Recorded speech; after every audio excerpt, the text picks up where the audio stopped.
সুপ্রিয় শিক্ষার্থী, আসসালামু আলাইকুম। আজকের একটা নতুন পর্বে সবাইকে স্বাগত জানাচ্ছি। আমি মোহাম্মদ মাসুম মিয়া, বিসিএস সাধারণ শিক্ষা 40তম বিসিএস। তো প্রথমে আজকের এই পর্বে আমি তোমাদের সাথে আলোচনা করব হচ্ছে অ্যালকেনের প্রস্তুতি। তো অ্যালকেনের প্রস্তুতির ক্ষেত্রে দেখো, অ্যালকেনের অনেকগুলো পদ্ধতি আছে, যে পদ্ধতির মাধ্যমে আমরা কি করতে পারি, অ্যালকেনকে প্রস্তুত করতে পারি। তার মধ্যে একটা পদ্ধতি হচ্ছে ডিকার্বক্সিলেশন পদ্ধতি বা ডিকার্বক্সিলেশন যে বিক্রিয়া আছে, এই বিক্রিয়ার মাধ্যমে আমরা কি করতে পারি, অ্যালকেন প্রস্তুত করতে পারি। এছাড়া আরো কিছু পদ্ধতি আছে বা বিক্রিয়া আছে, যে বিক্রিয়ার মাধ্যমে অ্যালকেন তৈরি করা যায়। যেমন মনে করো ওটস বিক্রিয়া, ক্লেমেনসন বিজারণ। তারপর আমরা এটাকে অ্যালকিন বা অ্যালকাইনের সাথে হাইড্রোজেন সংযোজন বিক্রিয়া দ্বারা আমরা কি করতে পারি, এই অ্যালকেনটাকে প্রস্তুত করতে পারি। আবার দেখবা যে এই যদি আমরা গ্রিগনাট বিকারককে পানি দ্বারা আদ্র বিশ্লেষণ করি, তাইলে সেক্ষেত্রেও কিন্তু অ্যালকেন তৈরি হয়। তো আমরা এই 5টা পদ্ধতি আজকের এই ক্লাসে দেখাবো। তো প্রথমে যে বিক্রিয়াটা আমি এখানে লিখছি দেখো, ডিকার্বক্সিলেশন বিক্রিয়া। তো আমি ডিকার্বক্সিলেশন বিক্রিয়া সম্পর্কে একটু বলে নিই। ডিকার্বক্সিলেশন বিক্রিয়া আসলে কারা দেয়, জৈব অ্যাসিডের যে লবণগুলো আছে, ওই লবণগুলো আসলে কি করে এই ডিকার্বক্সিলেশন বিক্রিয়াটা দেখায়। জৈব অ্যাসিডের লবণের সাথে যদি আমরা সোডা লাইম বিক্রিয়া করি, তাহলে কি উৎপন্ন হবে, অ্যালকেন উৎপন্ন হবে। এবং এই বিক্রিয়াটার নাম হয়েছে কি, ডিকার্বক্সিলেশন বিক্রিয়া। এবং আরেকটা বিষয় দেখো, ডিকার্বক্সিলেশন মানে কি, কার্বন সংখ্যা হ্রাস পায়। এই বিক্রিয়াতে কি হবে, বিক্রিয়কে যতগুলা কার্বন থাকবে উৎপাদে কিন্তু তার থেকে একটা কার্বন কম হবে। আর আরেকটা ব্যাপার হচ্ছে সোডা লাইম আসলে কি, সোডা লাইমটা হচ্ছে সোডিয়াম হাইড্রোক্সাইড আর ক্যালসিয়াম অক্সাইডের মিশ্রণটাকে আমরা কি বলবো, সোডা লাইম বলবো। তো আমরা এই বিক্রিয়াটা দেখাই। দেখো, প্রথমে আমরা একটা অ্যাসিডের লবণ নেব, সোডিয়াম লবণ, RCOO। এটার নাম কি বলতো, সোডিয়াম লবণ, সোডিয়াম লবণ অ্যাসিডের। এই লবণের সাথে আমরা সোডা লাইম নেব। সোডা লাইম মানে কি, সোডিয়াম হাইড্রোক্সাইড আর ক্যালসিয়াম অক্সাইডের মিশ্রণ। দেখো, তো আমরা এখানে নিলাম হচ্ছে ক্যালসিয়াম অক্সাইড। মনে রাখবা এই বিক্রিয়াতে ক্যালসিয়াম অক্সাইডটা ক্যাটালিস্ট বা প্রভাবক হিসাবে কাজ করবে, ঠিক আছে। তো এই ডিকার্বক্সিলেশন বিক্রিয়াতে সবসময় একটা জিনিস খেয়াল করবা, যে এই যে অ্যাসিড মূলকটা আছে COO থেকে, এইখান থেকে এই যে সোডিয়াম হাইড্রোক্সাইডের অক্সিজেন, এই অংশটা কি হবে, এখান থেকে আলাদা হয়ে যাবে। এই যে অংশটা, এই অংশটা নাকি। এবং এই হাইড্রোজেন, সোডিয়াম হাইড্রোক্সাইডের যে লাস্টের হাইড্রোজেনটা আছে সোডিয়াম হাইড্রোক্সাইডের, এই হাইড্রোজেনটা কি করবে, আর এর সাথে যুক্ত হবে। তাহলে কি হবে বলতো, এখান থেকে RH প্লাস সোডিয়াম কার্বনেট। এই যে RH বলতেছি, এটাকে আসলে আমরা কি বলি, অ্যালকেন বলি নাকি। এই আটটা হচ্ছে অ্যালকাইল মূলক, আর RH মানে কি বলতো, অ্যালকেন। এই পাশে দেখো যেটা পাইতেছে সোডিয়াম লবণ, এবং এই বিক্রিয়া দ্বারা আমরা কি তৈরি করতে পারি, অ্যালকেন তৈরি করতে পারি। তো মনে করো এই বিক্রিয়া দ্বারা আমরা অ্যালকেনের যে প্রথম সদস্য মিথেন তৈরি করব। তো মিথেন তৈরি করতে গেলে কি করতে হবে বলতো, আমরা এই আর এর পরিবর্তে অ্যালকাইল মূলকটা যদি আমরা CH3 নেই, তাহলে কি উৎপন্ন হবে এখান থেকে, মিথেন। দেখো, CH3COO।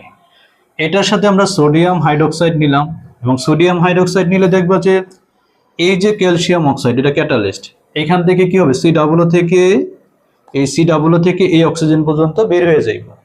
তাহলে থাকবে কি, এখানে CH3 আর এই সোডিয়াম হাইড্রোক্সাইডের হাইড্রোজেনটা যদি এখানে দেই, তাহলে কি উৎপন্ন হবে বলতো, এখান থেকে CH4, এবং আরেকটা কি উৎপন্ন হবে, sodium carbonate.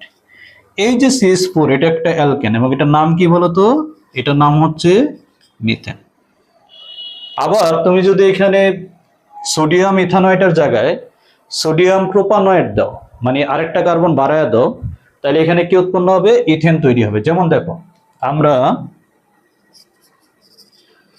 CH3CH2COO plus sodium hydroxide নিলাম। তো এই বিক্রিয়াটাতে কি হবে দেখো, একইভাবে এই যে COO থেকে এই অংশটা কি আলাদা হয়ে যাইব অক্সিজেন পর্যন্ত, আর এই হাইড্রোজেনটা এখানে চলে আসবে। তো এই হাইড্রোজেনটা যদি আমরা ওই অ্যালকাইল মূলকের সাথে দেই, তাহলে কি উৎপন্ন হবে, CH3 আর সাথে কি উৎপন্ন হবে, সোডিয়াম কার্বনেট। এবার একটু দেখো, এখানে এই বিক্রিয়কটাতে কয়টা কার্বন ছিল বলতো, সোডিয়াম ইথানয়েটে দুইটা, একটা দুইটা। কিন্তু আমরা যে উৎপাদ পাইছি অ্যালকেন, সেখানে কার্বন আছে কয়টা? একটা। তার মানে একটা কার্বন কি হ্রাস পাইছে, বা এই সিকল থেকে কার্বন সংখ্যাটা কি কি হইতেছে? হ্রাস পাইতেছে।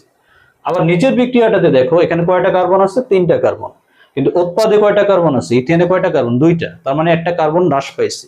এই জন্য এই বিক্রিয়াটার নাম হচ্ছে ডিকার্বক্সিলেশন বিক্রিয়া। ডিকার্বক্সিলেশন মানে হচ্ছে যে বিক্রিয়া আসলে কার্বন সংখ্যাটা হ্রাস পায়। ঠিক আছে? তো আমরা কি করতে পারি? ডিকার্বক্সিলেশন বিক্রিয়া দ্বারা অ্যালকেন প্রস্তুত করতে পারি। আরেকটা ব্যাপার মনে রাখবা, এটা হচ্ছে কার্বন মানে সিকলে কার্বন সংখ্যা হ্রাসকরণ পদ্ধতি, মানে কার্বন সংখ্যা হ্রাস করা যায়। আবার এই বিক্রিয়ার আরেকটা নাম আছে, এই বিক্রিয়াটাকে বলে ডোমা বিক্রিয়া। মানে এই বিক্রিয়াটা আরেকটা নাম হচ্ছে কি? ডোমা বিক্রিয়া। যদি বলে ডোমা বিক্রিয়া কোনটা, আসলে তাহলে বলতে হবে কি এই যে ডিকার্বক্সিলেশন যে বিক্রিয়াটা, সেটাই আসলে কি ডোমা বিক্রিয়া। তো এরপরে আমরা আরেকটা পদ্ধতির মাধ্যমে কি করব? অ্যালকেন তৈরি করব, যেমন কোর্স বিক্রিয়া দ্বারা।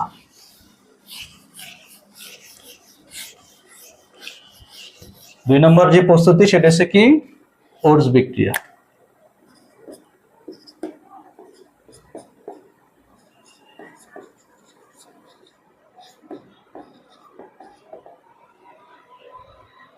প্রথমে আমরা একটু জেনে নেই যে ওটস বিক্রিয়া আসলে কারা দিবে। সাধারণত ওটস বিক্রিয়াটা অ্যালকাইল হ্যালাইড বা অ্যারাইল হ্যালাইড দেয়। অ্যালকাইল হ্যালাইডের সাথে যদি আমরা সোডিয়াম ধাতু নেই, তাহলে যে বিক্রিয়াটা ঘটবে সেই বিক্রিয়াটা আসলে কি? ওটস বিক্রিয়া। তাহলে আমরা কি নিব? Alkyl halide. দেখো অ্যালকাইল হ্যালাইডের সাধারণ সংকেত হচ্ছে Rx। এটার সাথে আমরা সোডিয়াম ধাতু নিব, সোডিয়াম ধাতু নিলাম। এবং দেখো এখানে আমরা 2 মোল এই Rxটা বা অ্যালকাইল হ্যালাইডটা 2 মোল নিব, 1 মোল না, 2 মোল নিতে হবে। তবে আরেক মোল এই পাশে লিখলাম, ডান পাশে। দেখো দুইটাই কিন্তু একটাই যৌগ, অ্যালকাইল হ্যালাইড, অ্যালকাইল হ্যালাইড। কত মোল নিছি বলতো? এখানে 2 মোল।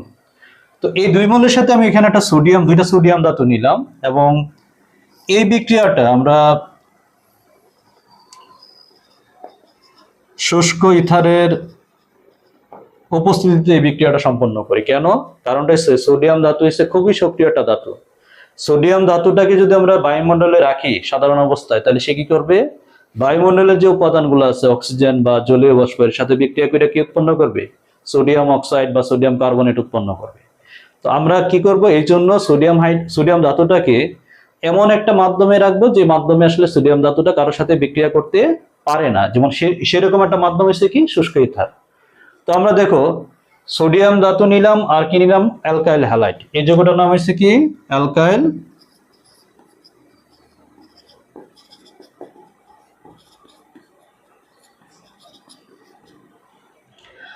মনে রাখবা এই বিক্রিয়াটাতে এরকম হবে, এই যে সোডিয়াম 2টা ধাতু আছে, এই সোডিয়াম আর এই হ্যালোজেন গুলো আলাদা হয়ে যাবে। তাহলে কি উৎপন্ন হবে এখান থেকে? 2NaX। এবং এই যে অ্যালকাইল মূলক, এই অ্যালকাইল মূলকটা এই অ্যালকাইল মূলকের সাথে এক হয়ে যাইব। যদি 2টা অ্যালকাইল মূলক একসাথে বন্ধন তৈরি করে, তাহলে কি হবে? আর বন্ড আর। এবং আর বন্ড আর মানে কিন্তু অ্যালকেন। এটা কিসের সংকেত? অ্যালকেনের সংকেত। তার মানে দেখো আমরা এই ওটস বিক্রিয়া দ্বারা কি উৎপন্ন করতে পারি? অ্যালকেন প্রস্তুত করতে পারি। তো আমরা একটা সাধারণ সংকেত দেখাইলাম, এবার একটা বিক্রিয়া দিয়া মনে করো কোন একটা মানে উৎপাদ তৈরি করবো, অ্যালকেন তৈরি করব। যদি আমরা এই অ্যালকাইল হ্যালাইডের পরিবর্তে ক্লোরোমিথেন নেই বা মিথাইল ক্লোরাইড নেই, সাথে সোডিয়াম ধাতু নেই, এই বিক্রিয়াটা দেখাই, তাহলে কি হবে? Chlorine CH3। তো এখানে কি বলতো? শুষ্ক ইথার নাকি? তো এক্ষেত্রে কি উৎপন্ন হবে? দেখো এই অংশটা আলাদা করে জাস্ট, এই ক্লোরিন আর সোডিয়ামটা, এটাকে যদি আমরা আলাদা করি, তাহলে এখানে কি উৎপন্ন হয়? CH3 bond CH3 plus 2NaCl। এই পাশে যে যৌগটা আছে সেটার নাম হচ্ছে কি? Chloro methane. আমরা যেটা পাইতেছি সেটা হচ্ছে কি? ইথেন। আবার দেখো ক্লোরোমিথেনের জায়গায় যদি আমরা ক্লোরো ইথেন নিই, তাহলে কি হবে? যেমন CH3 CH2Cl। এবার বিক্রিয়কে কয়টা কার্বন? 2টা, এবং এটার নাম হচ্ছে কি? Chloro ethane. এই ক্লোরো ইথেনের সাথে যদি আমরা সোডিয়াম ধাতু নেই, দেখো তাহলে কি উৎপন্ন হবে?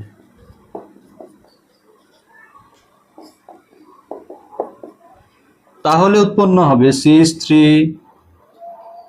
এইটুকু আমরা আলাদা করে দেব নাকি, এইটুকু আমরা কি করব, এইটুকু আমরা আলাদা করব। তাহলে এখান থেকে কি উৎপন্ন হবে দেখো, CH3 bond CH2 bond CH2 bond CH3, আর সাথে কি উৎপন্ন হবে 2 মোল সোডিয়াম ক্লোরাইড। তো দেখো এই বিক্রিয়াতে বিক্রিয়কে কয়টা কার্বন ছিল, এখানে একটা, উৎপাদে কয়টা কার্বন উৎপন্ন হয়েছে, 2টা। নিচের বিক্রিয়াতে বিক্রিয়কে কয়টা কার্বন, 2টা, উৎপাদে কয়টা কার্বন হয়েছে, 4টা। তার মানে এই প্রক্রিয়ার মাধ্যমে কার্বন সংখ্যাটাকে কি করা যায়, বৃদ্ধি করা যায়, এবং এটার নাম হচ্ছে কার্বন সিকল বৃদ্ধিকরণ পদ্ধতি, এবং এই বিক্রিয়াটার নাম আছে, সেই নামটা হচ্ছে কি ওটস বিক্রিয়া। অর্থাৎ ওটস বিক্রিয়া দ্বারা আমরা কি করতে পারি, উচ্চতর অ্যালকেন তৈরি করতে পারি। মানে তুমি বিক্রিয়কে যতগুলো কার্বন থাকবে, উৎপাদে তার দ্বিগুণ সংখ্যক কার্বন তৈরি হবে। এবং আরেকটা বিষয় মনে রাখবা, এই বিক্রিয়া দ্বারা বিজোড় কার্বন সংখ্যা বিশিষ্ট কোনো অ্যালকেন তৈরি করা যায় না। মানে তুমি যে অ্যালকেনই তৈরি করবা, যে সেই অ্যালকেনের মধ্যে কি থাকবে, জোড় সংখ্যক কার্বন পরমাণু থাকবে। ওকে, এরপরে আমরা আরেকটা বিক্রিয়া দেখাবো, সেটা হচ্ছে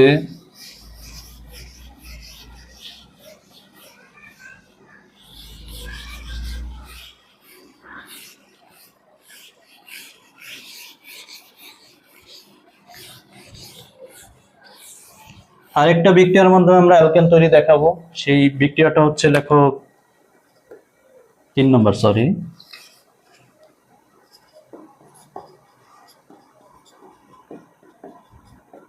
গ্রিগনার্ড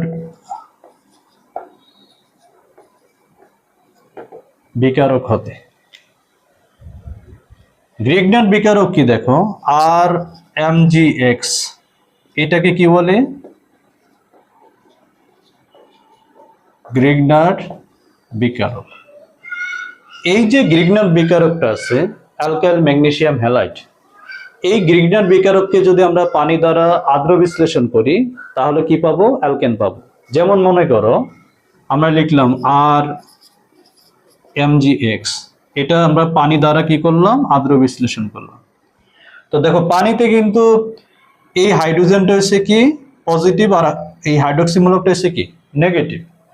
তো খেয়াল করো, এটা মনে করো পজিটিভ, আর এটা হচ্ছে কি নেগেটিভ। আবার এখানে এই সোডিয়াম ধাতুটা হচ্ছে কি পজিটিভ, আর এই অ্যালকাইল মূলকটা হচ্ছে কি নেগেটিভ। তখন যখন আমরা পানি দ্বারা এই গ্রিগনার্ড বিকারকটাকে আদ্র বিশ্লেষণ করব, পানির পজিটিভ পার্টটা এই গ্রিগনার্ড বিকারকের নেগেটিভ পার্টের সাথে বা নেগেটিভ অংশের সাথে কি হবে, যুক্ত হবে। তার মানে এই আর এর সাথে যুক্ত হবে কোনটা, হাইড্রোজেন। তাহলে RH প্লাস এই যে পজিটিভ অংশটা আছে গ্রিগনার্ড বিকারকের, এটা কি করবে, পানির নেগেটিভ অংশের সাথে যুক্ত হবে। তাহলে কি উৎপন্ন হবে এখানে, MgOH, এই অংশটা উৎপন্ন হবে, এই যৌগটা উৎপন্ন হবে। তার মানে দেখো, আমরা যদি গ্রিগনার্ড বিকারককে পানি দ্বারা আদ্র বিশ্লেষণ করি, তাহলে কি উৎপন্ন হবে, অ্যালকেন তৈরি হবে। যেমন একটা এক্সাম্পল দিই, আর এর পরিবর্তে যদি আমরা CH3 নিই, CH3 আর X এর পরিবর্তে ক্লোরিন নিই, এবং এই যৌগটাকে যদি পানি দ্বারা আদ্র বিশ্লেষণ করি, তাহলে কি উৎপন্ন হবে, এটাতে অ্যালকাইল মূলক হচ্ছে কি CH3, এটার সাথে কি আসবে, হাইড্রোজেন আসবে, যেহেতু CH3 নেগেটিভ। তাহলে কি উৎপন্ন হবে এখানে, CH4, আর এটা হবে কি ম্যাগনেসিয়াম হাইড্রোক্সি অক্সিক্লোরাইড নাকি। আচ্ছা, এটা উৎপন্ন হবে।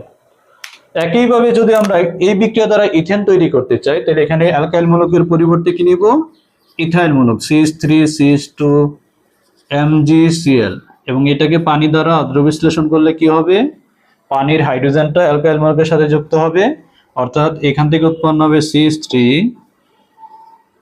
আর আরেকটা উৎপন্ন হবে কি MgOH।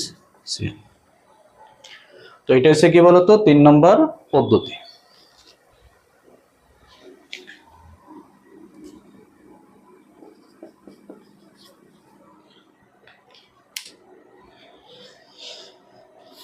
আরেকটা বিক্রিয়া আমরা দেখাই, আরেকটা পদ্ধতি,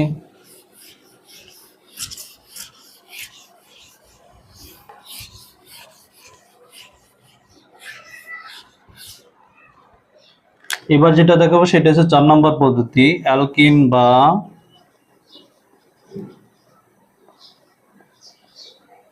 অ্যালকাইন হতে। যেমন আমরা অ্যালকিন হিসেবে নিতে পারি, অ্যালকিন মানে কি বলতো, যদি কার্বন কার্বনের মাঝখানে দ্বিবন্ধন থাকে তাহলে সেটা হচ্ছে কি অ্যালকিন। আর কার্বন কার্বনের মাঝখানে যদি সাধারণত তিনটা বন্ধন থাকে, ত্রিবন্ধন থাকে, তাহলে সেটা হচ্ছে কি অ্যালকাইন। তো আমরা অ্যালকিন বা অ্যালকাইনের সাথে যদি হাইড্রোজেনের সংযোজন বিক্রিয়া ঘটাই তাহলে কি উৎপন্ন হবে? অ্যালকেন উৎপন্ন হবে। এবং এই বিক্রিয়াটা সম্পন্ন হবে নিকেল প্রভাবকের উপস্থিতিতে, যেমন নিকেল ক্যাটালিস্ট নিতে হবে নাকি।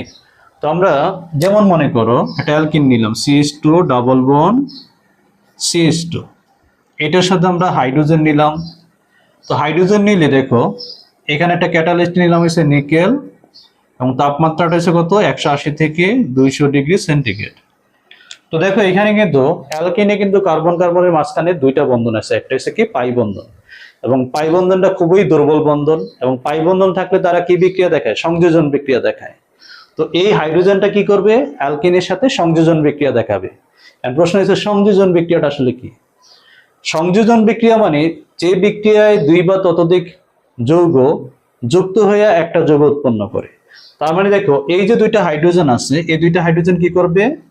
একটা এই কার্বনের সাথে যুক্ত হবে আর একটা এই কার্বনের সাথে যুক্ত হবে। মানে দুইটা হাইড্রোজেন যে দুইটা কার্বনের মাঝখানে পাই বন্ধন আছে ওই দুইটা কার্বনের সাথে যুক্ত হবে। যেমন দেখো এখানে কিন্তু দুইটাই কার্বন আছে, তার মানে এখানে কি উৎপন্ন হবে? CH3 বন্ড, একটা বন্ড হবে CH3। অর্থাৎ ইথিন থেকে আমরা কি পাইলাম বলতো? ইথিন থেকে পাইলাম হচ্ছে ইথেন। আবার যদি আমরা এখানে ইথাইন নিই, দেখো ইথাইন, এটা আসলে কিসের সংকেত বলো তো? ইথাইনের সংকেত। ইথাইনের সাথে যদি আমরা হাইড্রোজেনের সংযোজন বিক্রিয়া ঘটাই তাহলে সেক্ষেত্রে কি উৎপন্ন হবে?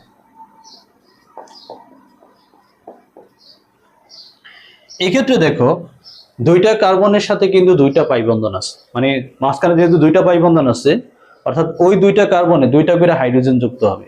তাহলে আমার হাইড্রোজেন কত মোল নিতে হবে? 2 মোল। তাহলে এই কার্বনটাতে যদি আমরা দুইটা হাইড্রোজেন দিই তাহলে কি উৎপন্ন হবে? CH3 bond CH3। তো এই চারটা পদ্ধতির মাধ্যমে আমরা অ্যালকেন তৈরি করতে পারি। আরেকটা পদ্ধতি আমি দেখাইছি আগের ভিডিওতে, ক্লেমেনসন বিজারণ। ওই ক্লেমেনসন বিজারণ দ্বারা কি করতে পারি? আমরা